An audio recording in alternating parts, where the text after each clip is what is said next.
Hi friends, ஓரெழுத்து ஒரு மொழி வினாக்கள் வந்து ஒரு 10 கொடுத்துருக்கோம், அதை பார்க்கலாம். தை இந்த ஓரெழுத்து ஒரு மொழிக்கு பொருள் தரும் சொல் என்ன அப்படின்னு பார்த்தோன்னா, தை அப்படின்றது வந்து திங்களின் பெயர், அதாவது வந்து ஒரு மாதத்தோட பெயர். Okay, option C. ஐ என்பதன் ஓரெழுத்து ஒரு மொழி தரும் வந்து தலைவன், ஆப்ஷன் டி.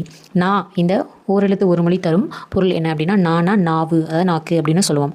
பகை என்னும் பொருள் தரும் ஓரெழுத்து ஒரு மொழி என்ன அப்படின்னா தூ. ஓகே, பகை வந்து தூ. சோ அப்படின்றது வந்து ஓரெழுத்து ஒரு மொழி பொருள் தருவது வந்து மதில். தே அப்படின்னா வந்து ஓரெழுத்து ஒரு மொழி எது அப்படின்னா கடவுள்.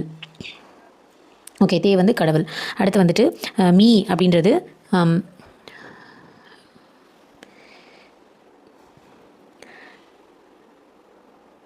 மேலே.